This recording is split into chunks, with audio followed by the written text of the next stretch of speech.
Great. Fantastic. We are so glad to have you on today to talk about God, kids, and marriage. All of it. All of it. You know, I say this a lot of times to people. I'm a simple gal. I like things to be simple. So when it comes to God, Jesus, the Holy Spirit, the more simplified I can make it in my brain. I'm like a kid. That's why I loved being in children's church, actually teaching in children's church, because I love breaking things down to like the easiest understandable, you know. And that doesn't mean, I'll point at Ashleigh, that doesn't also mean that I don't like listen to, you know, podcasts that are intricate in theology. I like to listen to that too, but it is my nature to just be simple. And you know, I think in this walk, whatever you want to call it, in this life, I think it's important that we change, that our thinking should change, our belief system should develop. We should not grow up one way and from our childhood be like believing that for the rest of our lives. Like, sister, that is the rightest right. Because there's no way we could have possibly gotten all the understanding we needed at the beginning of our life, especially when it comes to God. And, you know, for example, there was a time period where they taught God as God, this big, you know, up in the sky God. And then it shifted, I don't know at what time period, to Father. And actually, in other countries, they think America is really bizarre for calling God like Daddy God or Abba Father or even just Father.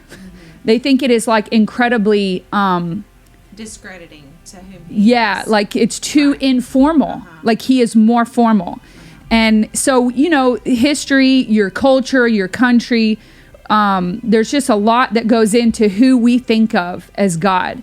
And so for me, the type of person I am, sometimes I just have to shut all of it down and stop like the running scripts of theology or even the scriptures, you know, what we've been taught, because honestly, you guys, you were taught the scripture by somebody. You were taught it by somebody, and you were also raised in your family, which was a whole nother culture. You guys were raised in the South. I was raised in the North. I mean, we have like so much more going into everything that we believe, even about the Bible, especially about God, you know, or I should say, let alone about God. But for me, just shutting all that down and just, even since my kids were little, I'll just put on a simple worship song or just a simple song or just music, you know, just music, no words or anything. And just sit there with him. Just to be with him, just to know him, just to feel him. I told you. He is so real to me.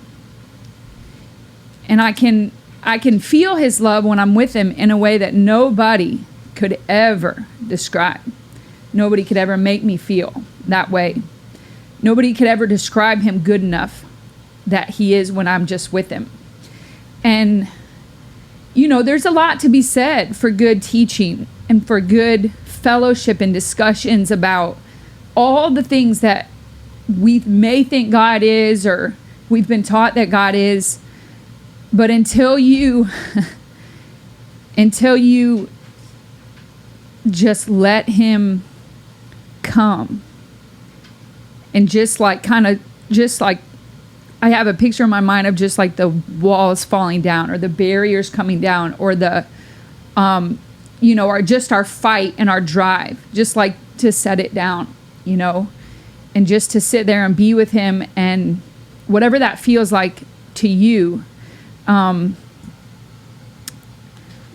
that is to me the place that we learn who God is. And also it's in that place, I mean, people have called it the secret place, whatever that is, those moments where it's just you and him. You guys know what I'm talking about, where you can just feel him so strong. It's like he's right sitting there next to you, or like he's wrapped his arms around you. And there are no words to describe that feeling. But I've said before, God is so much better than we have ever been taught.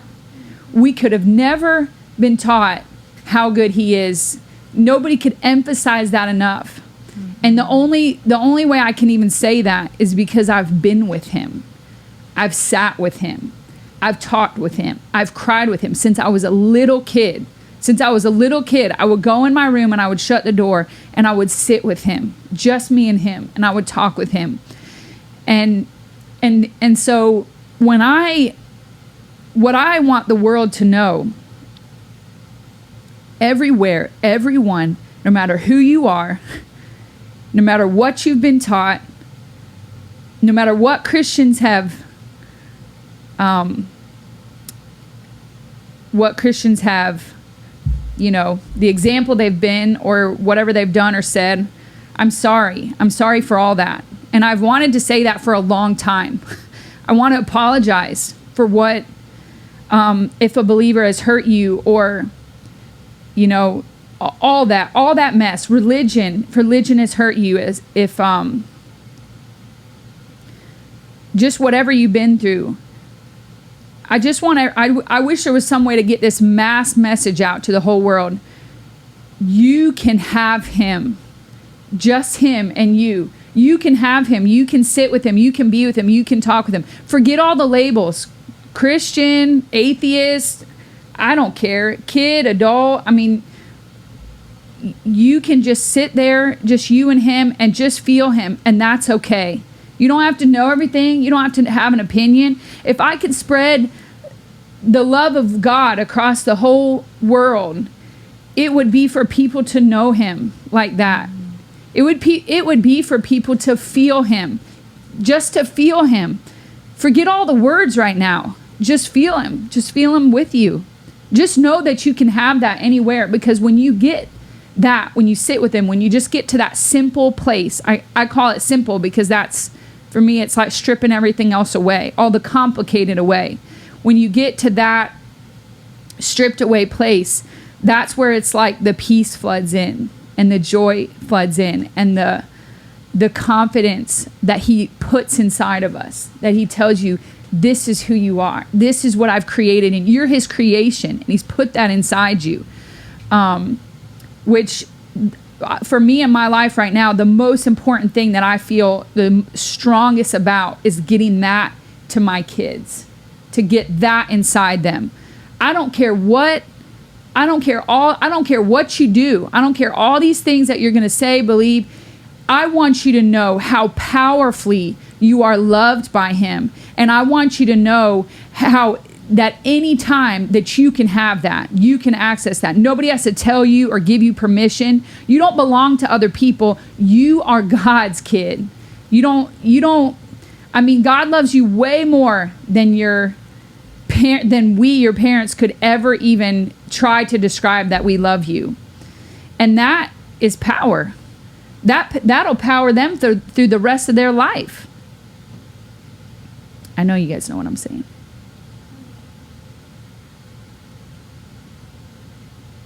That's good.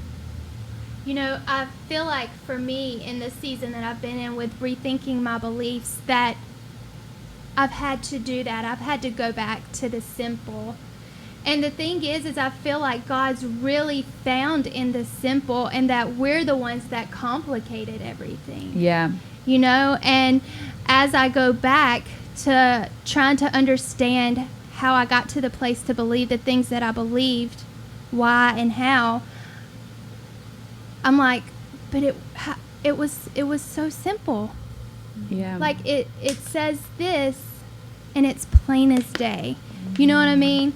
Like, why did we have to spin a certain person's take on it, or put it in such a way to where we could use it to control or hurt other people? And just recently, my husband and I were having a conversation at dinner one night, and it was just the two of us. And I was expressing to him some change in thoughts and beliefs that I was having. And he said to me, "Do you remember when you used to say this to me?" And it just broke my heart. I mean, sitting in that restaurant, I had tears in my eyes, and I had to say, I am so sorry.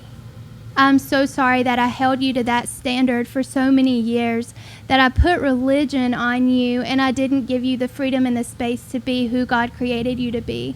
Yeah. That I made you live within my expectations and what I thought you should have been, like what was being put on me by religion, Right. That's so good, as Ashley. what a husband should be. And that was not fair to you, you know? That is so good. And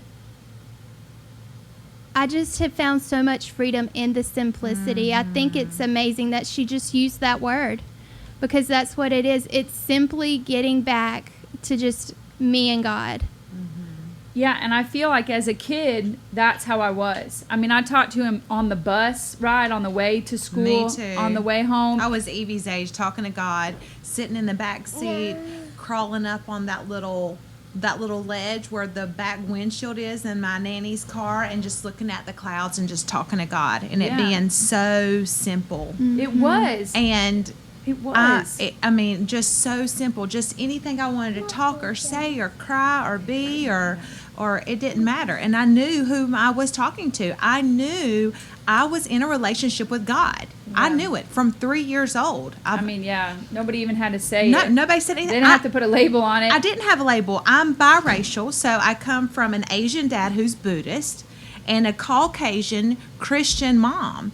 So I wasn't taught these things that y'all were taught, even though I'm from the South and I'm in the South. I was not taught these things because Right. I had a Buddhist father and a Christian mom, and they didn't know how to be who they are in us. And it was just a known fact that we're going to raise our kids to know who we are and what their culture is and what they come from, but it's not going to be anything forced.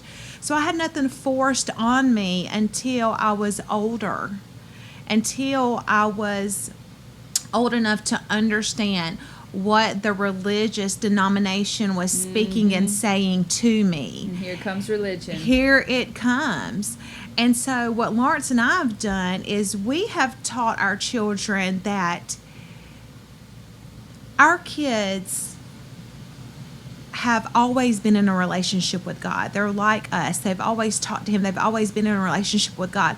But what Lawrence and I saw in the church is that we had to teach our kids not that, oh, you need to have a relationship with God. You need to talk to Him. You need to sit with Him. We had to teach them that, guess what? That is enough. Yeah. That just that is enough. Right. Because what we found, the churches that we were in and the religious organizations that we were in were teaching that wasn't enough. Right. You had to have faith. You had to have works. You had to have You had to all work. of these things Yeah. that had to be at such levels in order for the things of the blessings and the favor of the Lord to flow and to be able to come down on you. That relationship was not enough. So we've had to do it a little bit different. Our family's always known that we're in a relationship with God, but Right. our society and what we've been around wants to say, yeah, but They want to add extra what rules. church are you in? What things are you doing on Wednesday night Bible study? What works Yeah. are you doing? As if me being me is not enough. Right. Or my kids being my kids with the Lord is not enough. Yeah, I mean, that's what I was going to say. I've read back through so then when I started getting real, like, actually when I moved to the South, when I was 15, I started journaling, and I've gone back and read those journals, and whew, you guys, it was like so much work, striving. Every journal entry is like, God, I just want to please you. I just want to make you happy. What could I do that would, how can I gain your favor? I mean, it was like crazy. And I'm not sad for that time of my life because it got me where I am. You know, it taught me a lot. And a lot of that was developing, like I was saying before, that just time as a teenager and leading into being an adult, that where I can just like put all that away and go be alone with him. I mean, I learned that heavily in that time. I think when we're little kids, that just came naturally. Like, we're like happy-go-lucky, let's go be with him. Or for some people, he's the safe place in the darkness. And in the darkness that is their home life, he they run away to him just because we know in our heart that he, he's a good dad. Right. We have to be untaught that. Right. We have to be taught he's Right. some big out there God in the sky that we don't know.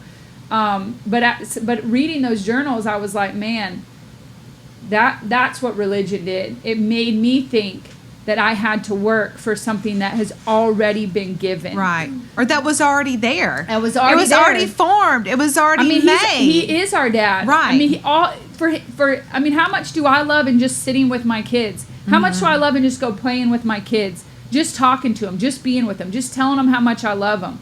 Just hugging them. I mean, he's a way better dad than us. Way better. Way better. I mean, if we get so much joy and delight out of that, how much more so would he? And when did we think that we have to add all these rules or add all this striving? Right. And I've literally heard somebody say before, we need to strive to be obedient or something like that. I'm like, can you hear yourself? You use the word strive. For a God that put his arms out on a cross and said, here, have all of me. You don't have to work for it. You don't have to come to me. I'll come to you. You don't have to come up here. I'll come there. I'll do whatever it takes. I'll die on a cross. I'll do it just to be with you. Whatever you guys need, I will do that. I just want to be with you. You don't have to work for it. I mean, how much more does he have to tell us? In the Word of God, you don't have to work for it. And I mean, I hear little kids saying, God don't like that. I hear Jesus don't like ugly. Yeah, I mean, we joke and say those little things, but I mean, there's for realness. I mean, we're teaching them that God cares more about obedience, cares more about the kids' obedience to him than he does about them. And I mean, and we're learning this whole new way of parenting that we're shifting to. We're trying, and we sat down with our son, and said, listen, you're gonna do wrong things. You're gonna mess up. You messed up. We mess up. We love you. Bottom line, we love you. We're here. Let's talk about it. If it doesn't feel good, let's go in a different direction. I mean, I teach my kids that God put in you a brain. You're smart. He put in you a heart. You're loving. You're kind. When we go against what we know is the goodness of God inside of us, it doesn't feel good. If you're watching something and it doesn't feel good, don't watch that. That's right. If you're talking to somebody in a way that doesn't feel good inside you, don't talk to them like that. If somebody's talking to you in a way that doesn't feel good inside you, stand up for yourself, be confident, walk away. I mean, it's like just teach your kids. You just teach your kids how good God is, and that stuff. It makes sense. A good father is the only thing that makes sense. It does. A strict, obedient dictator Hitler, who even made that up? That could be God. So we're more loving than God? So we're loving parents who would die for our kids. I would jump in front of a car for my kids. I would do anything. I would swallow poison to protect them so they didn't have to. But God up in heaven is like this distant, away from us. Make sure you follow the rules. That's religion has made all that up. All of that is man-made. And it's really sad. They take the word of God and they distort it. Because I remember being little. And reading about Lot's wife. And I remember her being disobedient one time, and she turned around and God turned her into a pillar of salt instantly. He said, do not look back at this city. And she looked one time and turned around, and poof, she was a pillar of salt. So I remember being 9 and 10, like I said, from being 3 years old, talking to God and feeling all this way. And then once I started going to church and listening to the Bible studies and listening to VBS and listening to all this stuff that was being taught to me in this way, I remember going, just like my preacher would say, this is the Word of God. You can read this. Mm-hmm. He said, do not turn away. And she turned one time and was swallowed up into a pillar of salt. So when you're a small little kid, you're like, there it is, that he's right. Yes, yeah, you need to be yes, sir, and yes, ma'am. And so I don't think that the church meant to let it get to where it's gotten to, just like anything else. I'm sure someone that is like, starts at 11 years old looking at pornography doesn't think when he's 32 he's going to wind up raping a 12-year-old. It's just like what it probably just progressed to and how it got to what it got to and how it got there. You know what I mean? So I don't think that the church meant to let it get to where it got to. But what I see God breathing on everybody is how wrong it is and how easy it is to just flip the switch and just turn back to that childlike faith that we did have, and that it's okay. My husband and I, we own a remodeling business and a redesign business, and him and I were talking about this. We remodel your home. We repair your home. We come in and we will take a room, let's say you have a kitchen that had a fire or that had a flood and has mold now or whatever. And we can come in and we can take all of the sheetrock down, take all the cabinets down, take all the flooring out, and we can remodel and put it all back together.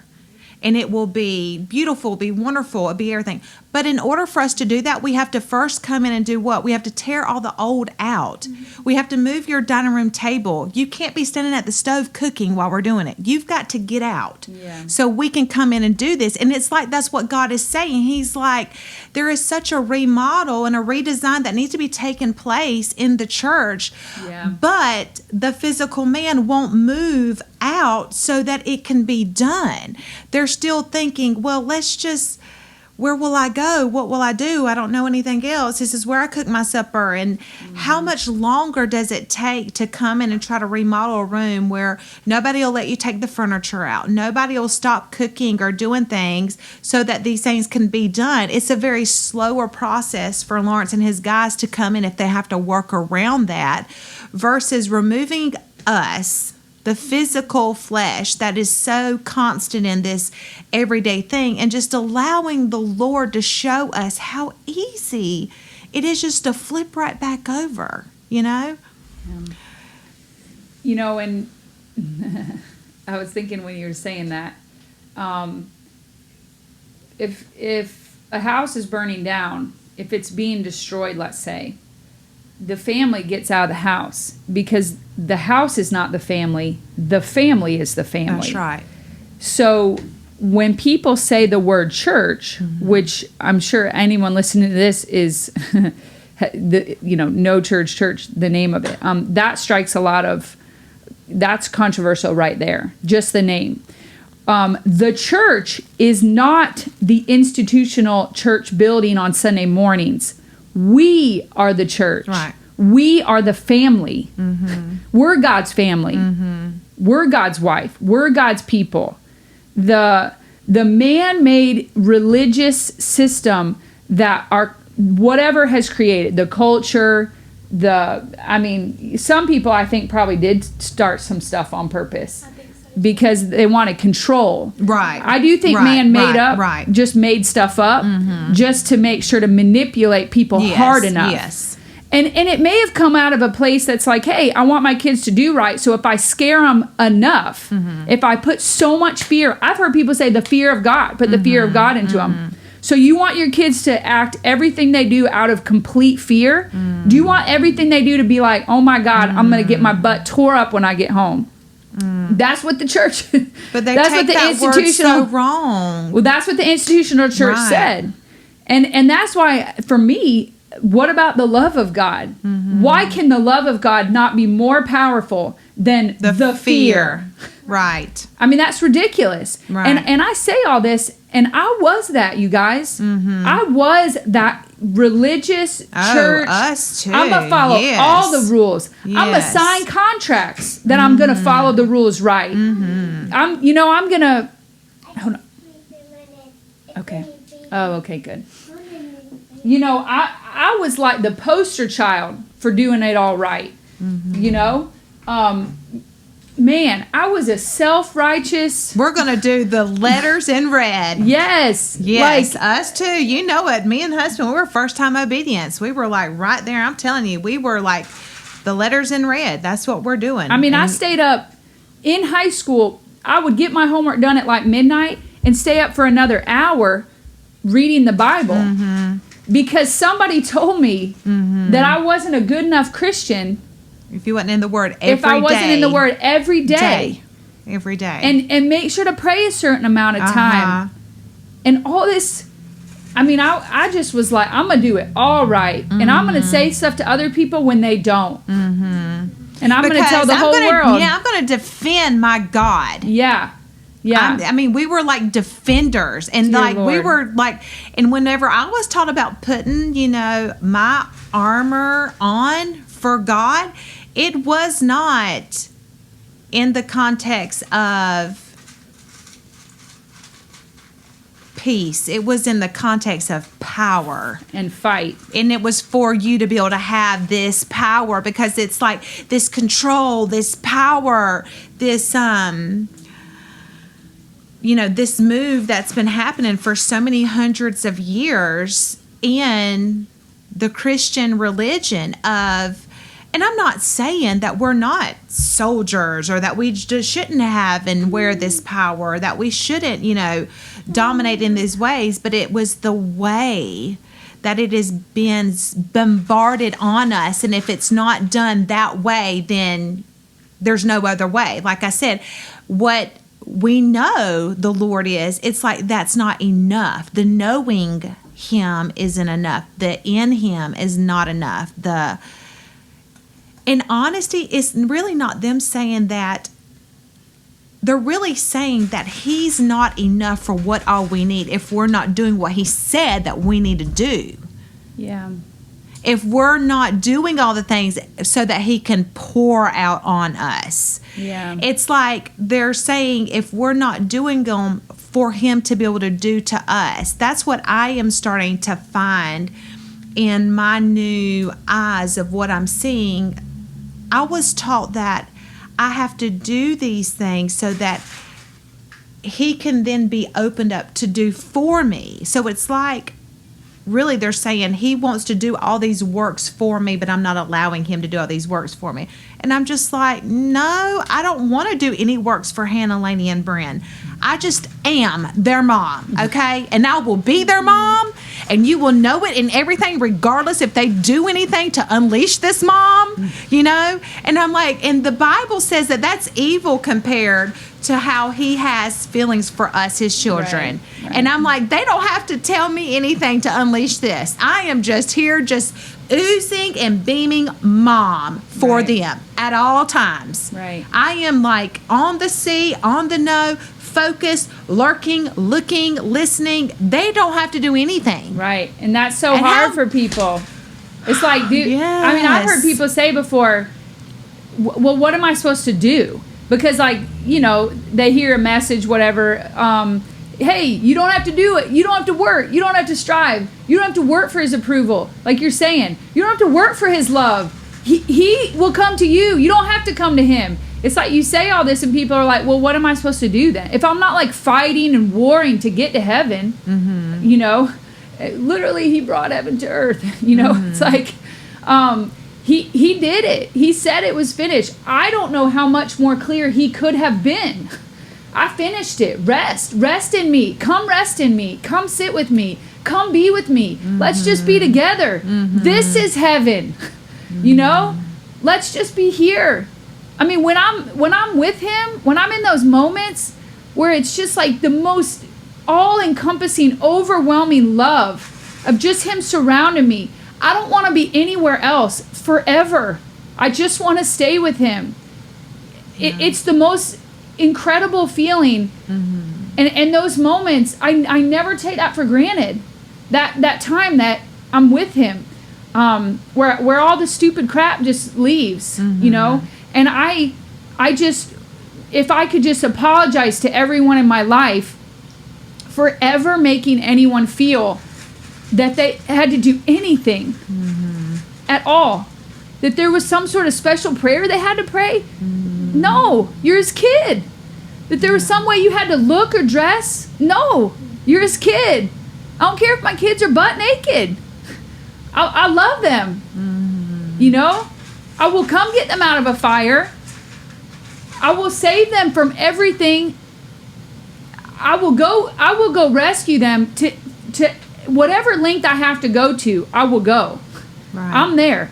I don't care if they believe in me or not. Right. I don't care what my kids believe about me. That's not their kids. I'm the parent. Right. You know? And I mean, you know, we got to recognize there's just a whole bunch of people that weren't raised in like loving families that taught anything about God being a good father. Right. They were taught horrible things about religion. And that's what they know of God. You know? And you know, and all of the culture hasn't helped saying, well, here's a loving God, but also like get in church and submit yourself to, you know, the pastor, which is probably going to be a man, you know. I'm just throwing that in there. And white. Yeah. Just going to throw that in and there. And white. I mean, I'm saying like, it's just crazy, the stuff that, it breaks my heart. But you know, that's why I want to be a part of undoing that. Let's call it the undoing. Yeah. I mean, yeah. Let's just break down all the rules. Right. I mean, my God, if he was gonna make us follow rules to get to him, I mean, half this stuff that's been made doesn't even make sense. It doesn't even make sense, you know? And I feel like a fool because I believed all of it. And I wasn't open. And I knew I was the rightest right. And I was the most righteous, you know? I mean, I don't think I would have ever said those words out loud. But dang, when my thinking got challenged, boy, it came out. I was like, wait, what? No. Only the things that I've heard in my 30 whatever years of life are correct. Nothing outside of my belief system could possibly be right. I mean, that's how people want to be. But we were taught that. Right. We were so taught that. It was so drilled in. And we were all there drinking the Kool-Aid together. Yes, we were. And we were like, and I was like such a believer of these things that, and I'm not talking about whom he is, or I'm just talking about these little things that, man, it's like if you have this picture of like fruit punch, and then you just like take these tiny little pinches of like garlic or salt or cumin or whatever, all of these tiny little differences, and put it in there, you can't mix all of that up with the sweet, wonderful nectar of fruit punch and think that after 30 years of that you're gonna want to drink it. It's gonna taste like crap. Yeah. You know? And Lawrence and I was talking that, you know, it's okay to say, guys, we've done this wrong. Why is it not okay? And how are you not seeing that that is exactly what we've been doing, not only to our religion, but to other religions, just to the earth in general? Why can't we just say, you know, it's been done wrong? I'm not saying you're doing it all wrong. I'm saying I'm doing it all wrong, and I want to do different. Right. Because that Kool-Aid is nasty, and I don't want to. Well, it's bondage, and it's bondage compared to freedom. Yeah. Like, you know, it's like it kept us in a cage, is what religion did, and God was out here in freedom. You know, it's like the meme with God. The church with God inside it, and then God with the church small inside it, you know? freedom was just outside the door the whole time. Right. And there's been people like Ashley's husband who have been living in that freedom the entire time. And he's like, welcome to the show, Ashleigh. Yeah. He's like, welcome to freedom. Yeah. Because, I mean, it just... I mean, he's flat out told me, I've believed this for years. Yeah, yeah. I mean, some people have just been there a long time, Right. Mainly probably the people that didn't care to strive, the out-of-the-boxers. Right. You know? Right. That weren't going to, try to live up to some man's expectation. Right. And for me personally, what I've found is once I started taking other people's expectations of me off of myself, I didn't want to get back in their boxes. Oh, yeah. Like, I'm like, oh, you want me to do this? Right. No, I don't think so. I don't want to touch that. I can't go back to where I once Oh, no. was. Once you've been free, no. Never. No. I can't go back either. Yeah. All that, no. No. I mean, that is, and I mean, that's how come it's like, and even to talk about it, it can get scary because right now there are so many people that are, hugely offended if you even begin to say anything outside or that would, taint the name of the institutional church. And that's what I want to say to people. Recognize we are not saying the church. Right. The church is us. We are the church. If you think about it in terms of family, we are the family. The organization doctrine, that yes. man created. Yes. Which that's the thing. People don't even know that man created. They think God instilled that order. Man, remember people used to preach about order all the time? It was like, this is God's order. No, joker, you made that order up. Or somebody above you.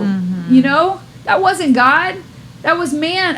Like you said, like a white man standing up there saying, this is correct. And everybody make sure to obey and follow and honor me, the number one up here at the top. I mean, remember people used to have to go in and ask permission to make changes in their life, like major changes. Like go talk to your pastor first. Oh, yeah. Like how about go talk to God? Right. Or let the Holy Spirit lead you. How about the Holy... Here's an idea. Maybe let the Holy Spirit lead and guide you. He's kind of standing there like, hello. I mean, and that's just like, yeah. Yeah. And once you walk in freedom, the Spirit of the Lord is freedom. Walking in the Spirit of the Lord is absolute freedom. And it's not control. And it's not rules. And it's not bondage. Right. And it's not disguised by words like obedience. Right. I mean, I'm not going to spank my 7th grade son and tell him he better obey me. I'm not going to do it. I mean, and there's people that are going to tell me I'm dead wrong. There's people that are going to tell me my kids or whatever, I'm not strict enough. I don't, and that's fine. I'm a human being and I've made lots of mistakes. And you're not saying what you're doing is perfect for everybody. You're saying not. for what you want to do for you and your kids. I mean, yeah. I mean, I would like to model my parenting after the way God parents. And I don't know if anybody knows this, but God's not down here punishing anybody. He's not down here beating people. And if God's not down here beating people, and so what are me and Ben going to do in parenting? Well, we're going to talk to our kids. Hello? How about we give that a shot? I'm going to talk to my kids. And our house is going to be a safe place. It's going to be a place they can come with their mistakes. It's not so much that you're going to talk to your kids, but how about allow your kids to talk to you? That too. Yeah. Because I have so many adult friends that say that they were never allowed to say anything, that their parents would say, you shut your mouth, you don't say anything, you listen to me. Right.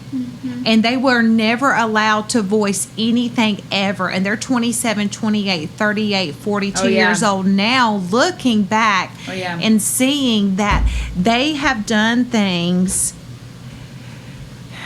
in their children because that is the way that it was done to them. Right. And that they're seeing now that their 14 or 17-year-old child is into things or doing things out of rebelliousness because of they were never allowed to say, hey, there's things that are going on with me. I don't understand. What does this mean? Right. You know? Right. And talk it out. That's right. Work it out. I mean, honestly, well, that's what I mean by talk to God him. wants us to talk to him. Why can't my kids come talk to me? I mean, and they'd be able to ask. I mean, if they can get comfortable enough to ask questions or to talk about stuff without the fear of getting in trouble. Right. I've heard teenagers say to me before, I would talk to my parents about this issue. In fact, I want to, if I wasn't so scared of getting in trouble. Yes. For something like like a category related to the problem. Right. They're going to get in, but they'd have to tell that piece of it. That's so they're going to get in trouble. You know, and that's what I'm saying to our kids. Look, we want to help you. Talk to us. Ask us. We'll talk to you. We will answer questions that are like, you know, whatever. Don't be afraid. You're not in trouble for asking questions or whatever, you know, whatever the situation is. We're not concerned about whatever thing you did. Right. We want to give you the most information possible to help you with your life. That's right. Whatever can help you. I mean, you know, well, I want to smoke. Well, I'm going to tell you, this is the information about smoking. This is how it makes you feel. This is what it does to your body. I mean, what if kids fully understand? Nobody talks about drugs and sex and all that when kids are, you know, at a stage where they're learning about all of it. Nobody talks to them then. Oh, what if they? I mean, yeah, some people do. Good job. You're doing great. I mean, for kids to have that understanding, this is what it's about. This is what you know, God created this in us. This is what's inside of us. This is what you're probably going to like. This is what you're probably not going to like. Here's red flags. Make sure to listen to those red flags. You know, it's like, teach them things. They're not stupid. I mean, they see stuff in the world. They're talking to their friends. They're seeing stuff going on. But oh God, don't talk to your parents about it, or nobody say anything because it might get uncomfortable. Or parents won't talk to their kids because it might be uncomfortable. Well, it's not so much that it might be uncomfortable, it's that they have shame. Yeah. Because the parents have shame. That's who I'm talking about. The parents have shame. That's why they're not talking to their kids. Right. Because it will unveil their screw up. They were. Yeah. Right. Or maybe parents are just scared of being disappointed and understanding that their kids are just as human as they are. Yeah. Like they hold their kids at such a high standard to be and perform a certain way. So then we're going to do it in fear. Right. We're going to threaten, and we're going to punish, and we're going to try to control. I'm here to tell you guys. Because I know. I've been there. I've done it this way. I'm going to place fear in you so you won't do it that way. Right. And I'll put this roadblock up. But hey guys, they're gonna find a way. They really will. And in telling our kids about, informing them about the decision that they have to make, the thing that I emphasize the most is, it doesn't matter what you do. There's nothing you could ever do that would make me stop loving you.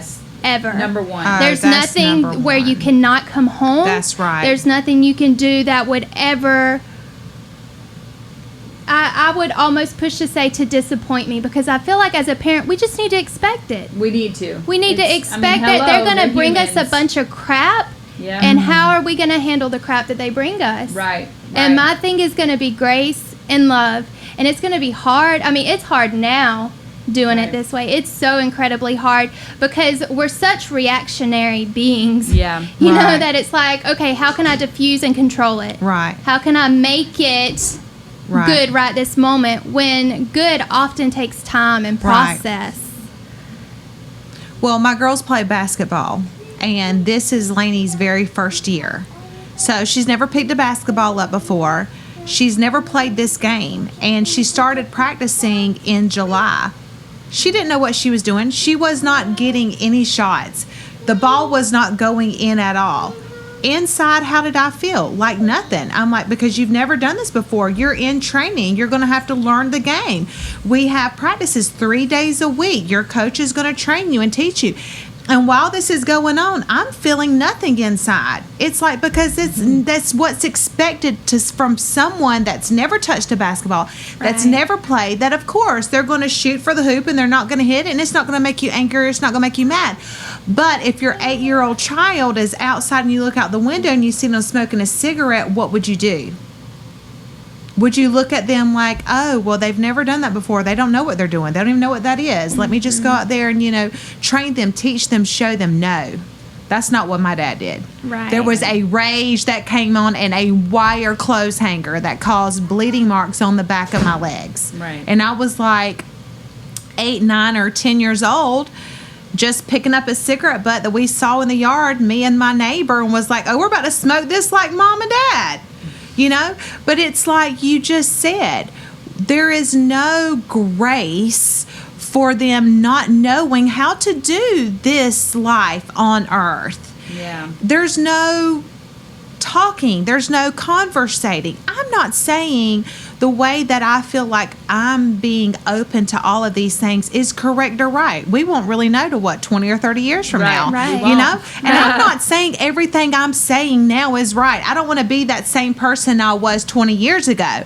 that's trying to be like, this is right. Y'all are all doing it wrong. Right. I'm not wanting to say that. I'm not trying to say it. I'm just saying it's okay to have options. Yeah. It's okay to conversate. It's okay to see past beyond the normal And do it different. It's okay if we to do things differently. And honestly, too, first of all, we could never teach and explain and go through everything that our kids are going to encounter. There's no way. Nobody could do that. Also, even if we could go through every scenario and give them all the information on any given subject that they might come across, they are still going to just sometimes do it because they want to experience it for themselves to see how they feel about it. Not by just from knowledge, but they want. Sometimes you just want to do dumb things. You just want to do it for whatever reason, how you're feeling. And somebody told me one time, God. I mean, do we believe God is a perfect parent? Yes. Oh, yeah. I mean, his first 2 kids. He gave all the information. He surrounded them in the most incredible garden ever. I mean, he did it up, man. Extra, bougie, like big time. Perfect it could ever be. And Joker still. Mm-hmm. I mean, he gave them this perfect setup. Like, you can be with me in this most peaceful, awesome love place, or you can have garbage. And they're like, let's apple test juice. The garbage. Like you could have a life of hurt and pain, or you could have it perfect. And so if God's kids are out the gate, and also Cain and Abel out the gate killing each other, not beating each other up, literal murder. And I mean, God, first grandson. I'm saying, like, God, this is God. Grandson. This is God in perfection, right? And so you say we're going to know in 20 to 30 years, but we really won't. Right. But the majority of the time, when a kid is in an atmosphere at home of complete acceptance, that absolutely changes the way people live. Brooke has said that to me before. I forget how she says it, but she'll say, you can tell that you've been loved well. That's how she puts it. And I mean, I remember the first time she said that, you've been loved well. And I mean, I have never in my brain even thought about that. I've never even thought about the fact that I was raised in the most loving, good mom, good dad, hugged me, loved me, 6 brothers and sisters. We all took care of each other, were close. I mean, and it's like until the day she said that I had been well loved. She said that I lived differently. She's saying a well-loved person lives differently than a not well-loved person, And that's the thing is, our kids are going to left and right. I mean, there's been kids that were raised in amazing, loving homes that grew up and became drug addicts, and died of drug overdoses. And there's kids that go through all kind of stuff. But like Ashleigh said, when they know they're fully accepted all the time, no matter what, under all circumstances, the chances of them messing up and running home are real high. Right. Real high, They're going to go do crap, and they're going to come home and know without a shadow of a doubt that they're accepted. I remember the first time I told Lucy James, I don't remember how old she was, but she was like in preschool or kindergarten or something. Oh, probably kindergarten. Talking about what are those things? The clips they move. Yeah. Did you read that dad one that was like, I moved my own clip to the teacher. Anyways, I told her one day when she'd come home, because she'd come home and talk about all the great she did. The points, all of it. She's laying it out. I did it all right, Mom, and I got the highest scores, and I got the best behavior, all of it. And one day I just said, Lucy, if you did it all wrong, if you got your on the clip on the wrongest wrong, whatever that is, color, I don't care. I love you. Mm-hmm. I mean, come home and tell me that too. I'll hug you and I will love you the exact same. And she goes, what? Because she's not taught that. She at was school. genuinely confused. Right. She was like, you'd feel the exact same. I said, I'd be just as proud of you in every way. And she was like, that doesn't make sense. Yep. Now we're in the ballpark of God's love. Mm-hmm. It doesn't make sense. Mm-hmm. So grace doesn't make sense, though. It doesn't. Grace in parenting makes absolutely no sense to the world at all. Nope. It looks like you're taking the easy way out, but it's the hardest thing to do ever. Yeah. Is to parent with grace. And I believe there couldn't be a bigger impact. That made an impact that day. Yes. And every time they get in trouble and are received like that, I'm just as proud of you and I love you just as much. Because to me, you're my kid and I see what's inside you. I don't see your mistakes. I don't see what you did just there as being you. I see you. Yeah. Being received that way, every single time it happens, their life will change a little more. Yes. Them knowing that their value isn't in their performance. Yes. It's just in them being who they are. Right. Yeah. Yep. Right. And once again, that's going back to letting them know that that's enough. Right. Mm-hmm. Right. They are enough. That's right. Just like that you don't is have enough. to be any more right. and you don't have to be any less. You are enough just how you are. And that is the simple truth of the gospel. It is. You're loved, you're accepted, and you're enough, period. Mm-hmm. And that's what Jesus taught. Mm-hmm. He didn't teach it differently. Mm-hmm. We have made it differently. Yes. We've made it different. Yeah. This has been a great conversation. So go, walk in His grace fully. Know that you're loved. Yes. Know that there's nothing that you can do to get any closer to Him, any further away from Him. Amen, that you are fully in Him and He is with you. And go love your kids with grace. Yeah. Try grace. Yeah. It's hard, but it's worth it. Yeah. Until next time.